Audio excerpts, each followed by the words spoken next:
Bonjour à tous, après nous avoir présenté sa nouvelle 508, Peugeot nous dévoile la version SW, donc la version Break. Une version qui sera facturée 1300 € supplémentaires. Donc à ce prix-là, vous bénéficierez de 40 décimètres cubes de plus au niveau du chargement, donc c'est pas non plus énorme. En revanche, l'auto reste toujours aussi séduisante au niveau de la ligne. Elle conserve toutes ses lignes harmonieuses et elle fait super dynamique et sportive. Alors au niveau du coffre, on bénéficie d'une large ouverture, donc ça c'est le gros point fort de la version Break, avec un coffre super bien agencé, avec des parois bien carrées, donc ça facilite les chargements.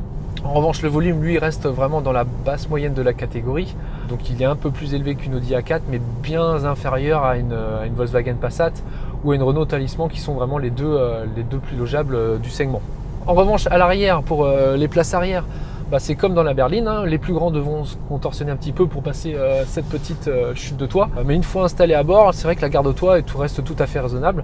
En fait, le gros point négatif de la 508, comme la 508 SW d'ailleurs, c'est sa longueur aux jambes. C'est vrai que les plus d'1,80 m, ils auront les genoux ont tendance à taper un petit peu dans les sièges des passagers avant. À l'intérieur, on retrouve toujours cette modernité et cette planche de bord très moderne qui distingue cette nouvelle 508. On a un grand écran, donc qui sera disponible à partir de la version Allure. On a les compteurs numériques, les petites touches piano qui vont bien. C'est vrai qu'au niveau design, il n'y a vraiment rien à redire.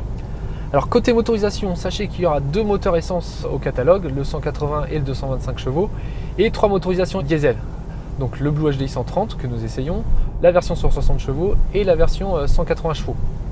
Alors seule notre version 130 pourra recevoir une boîte mécanique, sinon toutes les autres motorisations du catalogue seront obligatoirement associées à l'excellente boîte AT8. C'est vrai que là, on a pu l'essayer sur les diverses routes de la RPI de Lisbonne, et le Blue HDI 130 est particulièrement réussi. C'est vrai qu'il est particulièrement agréable, un moteur qui reprend dès les plus bas régimes, donc en ville c'est vraiment sympa.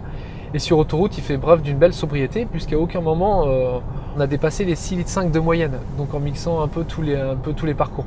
Donc ça, c'est vraiment le gros avantage de ce moteur. Sinon, côté conduite, on retrouve toujours ce toucher de route que Peugeot nous offre depuis quelques années déjà, avec un train avant très incisif, un véhicule super dynamique avec des prises de roulis parfaitement maîtrisées.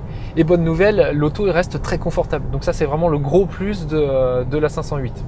Côté tarif, le ticket d'entrée est fixé à 33 600 € pour la version 1,5 litre Blue HDI 130 en boîte méca avec une finition d'entrée de gamme. Nous, notre version en EAT8 avec une finition Allure est affichée à 38 200 €. Sachant qu'attention, dès que vous tapez dans les gros moteurs et les grosses motorisations, là on peut tout de suite avoisiner les 50 000 €. Donc là, ça commence à piquer un petit peu. Voilà ce que l'on pouvait dire sur cette 508 SW. À très bientôt.